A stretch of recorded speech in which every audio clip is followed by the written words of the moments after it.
you. Properly caffeinated on this SportsCenter AM. Good Saturday morning to you and yours. Nicole Briscoe, Randy Scott alongside. Everything you need to know about another draft night in the NHL, but we're going to start with what's now a one-sided rivalry in baseball. Because all the Red Sox do is win. It's Yankees and Red. There was a day when TJ Dillashaw had the chance to hold two belts at the same time. There was also a day when he was considered perhaps one of the best bantamweight fighters in UFC history. Then came performance-enhancing drugs and a 2-year suspension, and then came a loss.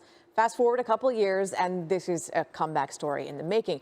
But the plot twist, there's always one, the guy Dillashaw now has to beat just so happens to be his former training partner. Oh, the drama. Thing on. The Olympics are underway, and it's a great week to be a buck. It's been a week. Let's review it. The K is optional. Either way, it will get you diamonds and lots of. I really like stubborn people, by the way. The Bucks waited 49 seasons between those championships. That is the most seasons between titles in NBA history. Milwaukee's title run in 1971 also featured a dominant big man in Lou Alcindor, but that Bucks team only lost 2 games the entire postseason. This year's Bucks team lost at least 2 games in 3 of their 4 playoff series. But as with every championship on the field, the Steelers and the Cowboys are already in camp. Vaccine talk has been the talk, and Mike Tomlin says getting it has been like a box that his team has just checked. And then there's Dak, which when he was asked if he was vaccinated, he pulled the HIPAA card. And when asked how it feels to be back in camp in California with his team, Jerry just pulled for the box of tissues. It led to this, the translation of the week, and if it comes to a vote, I'm just guessing it's going to be a hard no from Bjork and company. The swan dress, the swan costume, though, is entirely optional. It's a strong Bjork reference. The Aggies want to be the only SEC team there. I want to be the only guy in line at the coffee place. It's not going to happen. Chances are weak. Hopefully the coffee's not. Brings us to WEAK in review. And my week comes from JaVale McGee's USA introductory press conference. Like, we're no longer living in a microfiche era.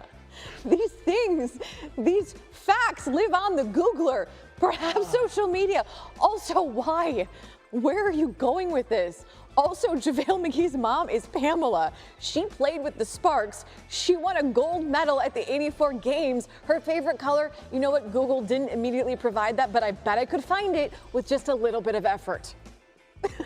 Time for a knock-knock joke. Nicole, you ready? Yep. Knock-knock. Who's there? Owen. Owen who? 0-5 against Ohio State. That is your week in review.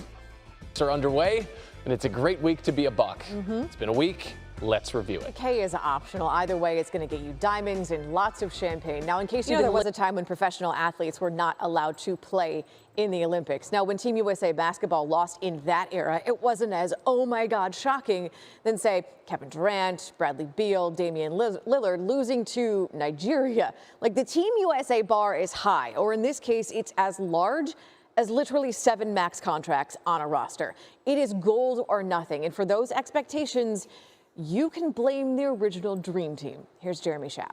3 players in all of baseball right now. Him, Shohei Ohtani, Fernando Tatis Jr., 20 or more home runs, 60 or more RBI, fun to watch. 10 or more stolen bases. Why can't the Cubs get players like that?